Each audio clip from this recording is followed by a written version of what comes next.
And good afternoon, Sheila. Thank you very, very much for taking the time to meet with us about Tableaux, which has been seen by over several thousand people since it first started a few months ago.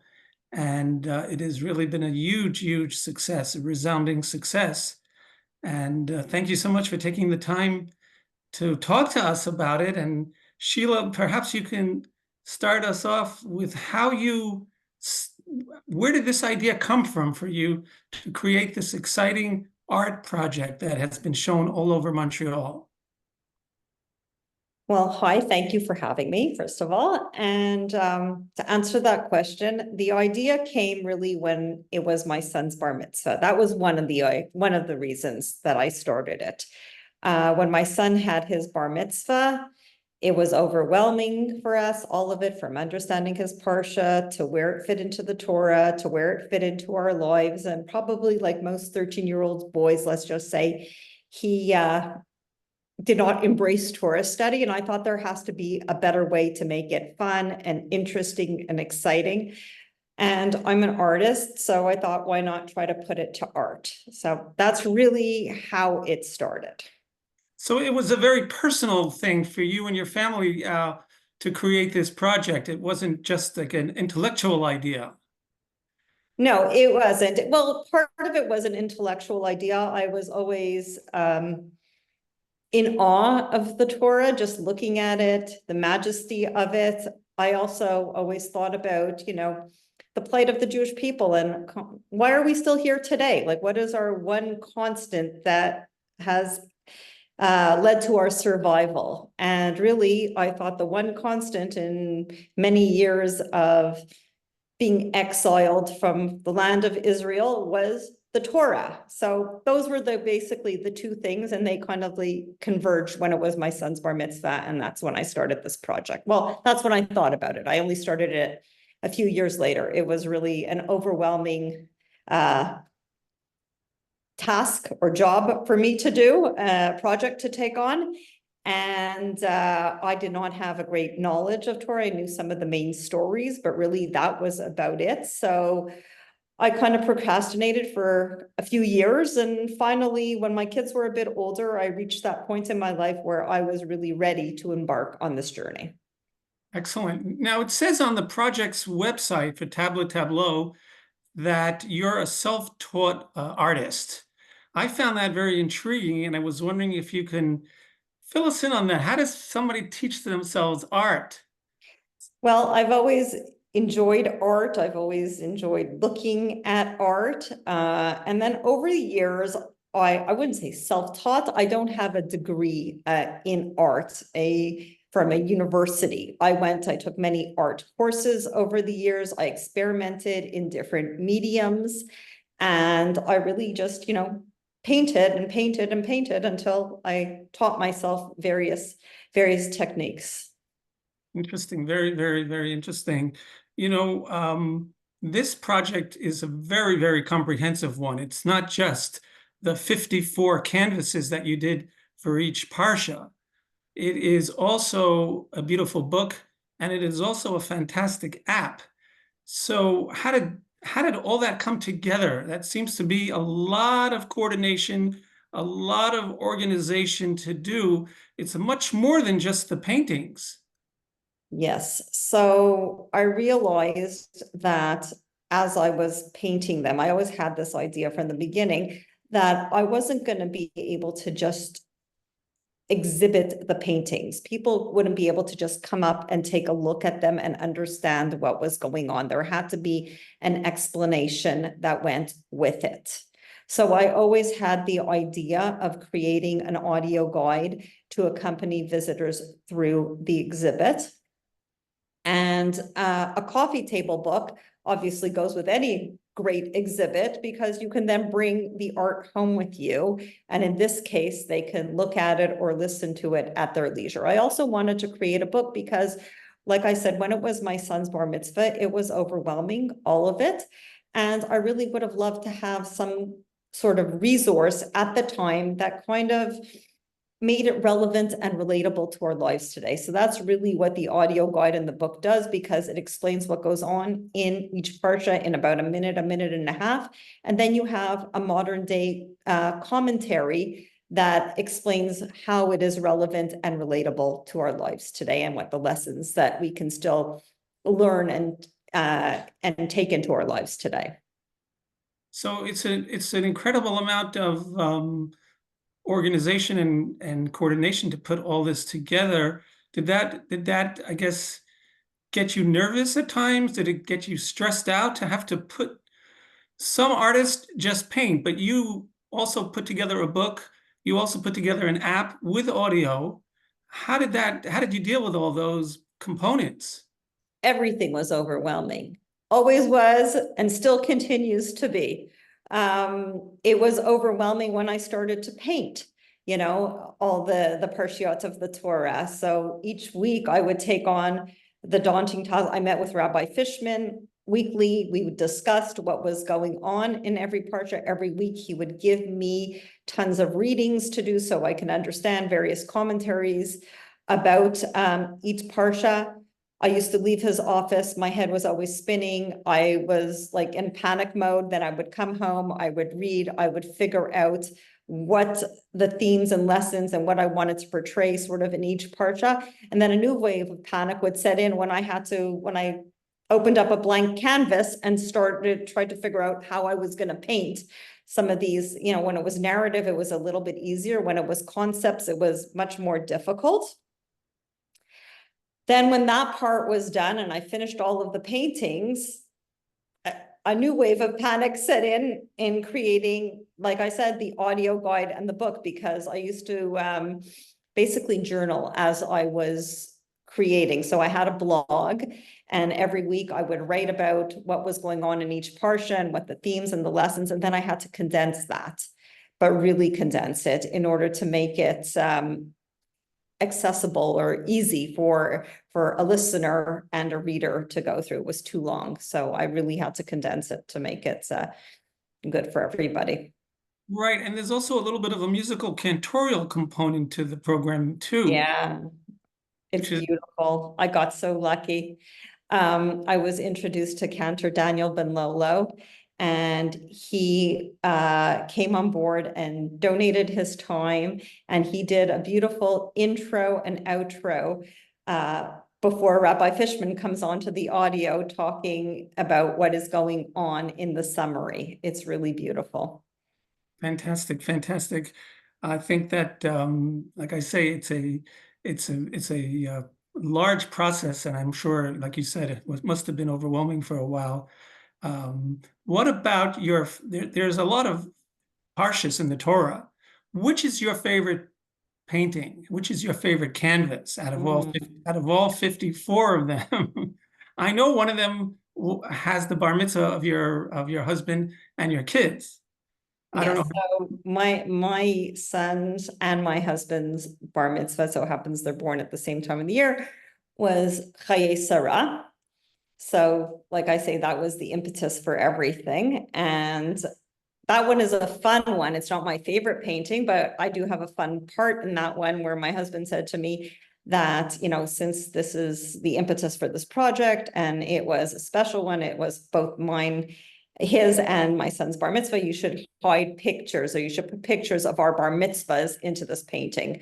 And at the time when he originally suggested that, I told him it was crazy. I can't do that. It's going to ruin the painting. And he said, figure out a way. So when you look closely at that painting, at the entrance to the Machpelah cave, those rocks are made up of black and white photos of their bar mitzvahs. And since succession is one of the themes of that parsha, it's pictures of my husband's bar mitzvah, my son's bar mitzvah, both rabbis, Rabbi Zeitz, Rabbi Fishman, and both of those bar mitzvahs were at Congregation Beth Tikvah. So that one is special. But my favorite painting, I would have to say, is Tableaux. Tableaux was a challenge to paint. It was a bunch of different stories about saying things out loud, and I had to figure out how I was going to do it. And I really made that one into, I guess the inspiration for that would have been Picasso. And I turned that painting into a face where the Israelites, and put all the Israelites into the mouth, the lips, where they're given a voice. Wow, excellent. You know, I've been to several of your exhibits where you gave the tours. I've been to several at Beth Tikvah. I've been to other synagogues. What always strikes me about the project are the colors. And I'm looking behind you now. There's a painting with many colors. Montreal. Montreal, fantastic, fantastic. And is that a particular style that you use to bring out colors in your drawings and paintings? Well, I enjoy color, and I think that especially for this project, it gets the viewer's attention. So I really tried to make it bright and fun and colorful. I tried to use a lot of different mediums to make it interesting, to attract people's attentions, especially kids. So I put in various mediums to give it texture, to give it, I also used collage in there. I also glued in items into my paintings. So like, for example, Noah's Ark is really made out of sticks, or the golden calf is made out of a bunch of gold jewelry, you know, so it really makes it pop. Yeah, which artists have influenced you the most? Are there any in particular? I know you. I enjoy Chagall. He's also bright and colorful. I enjoy Picasso, Van Gogh, the Group of Seven, to name a few. I really like sculpture as well, especially sculpture that you see that are outdoors around the city. Mhm, And I enjoy street art. I really like that. mhm, mhm. What about pop art? You know, some of the pop art, Mhm. some of them. I do. Andy Warhol. There's many like different artists that are that I refer to, that Yes. I, you know, try to, I wouldn't say copy, but copy their style a little bit in my paintings. Right, right. Now this project has the potential, I believe, to reach out to all faiths because of the fact that the Bible is the Torah. The Bible is holy to all faiths in different ways, of course. But you know, I noticed that there were other people coming in that were not necessarily Jewish to be a part of and to learn from your projects. There's so much to learn in each painting. You can spend, you know, an hour with each one, and there's 54. So that could be an interesting tool to bring groups together. You know, this is a time when we're trying to bring people together. So I think that you're holding on to something there that could be very valuable. Yeah, I hope to use it to build bridges. Um, I have I'm starting to reach out to various organizations, CJA, B'nai B'rith, to get some help to get it out there to different groups, to hope maybe into some of the schools as well. That would be really nice.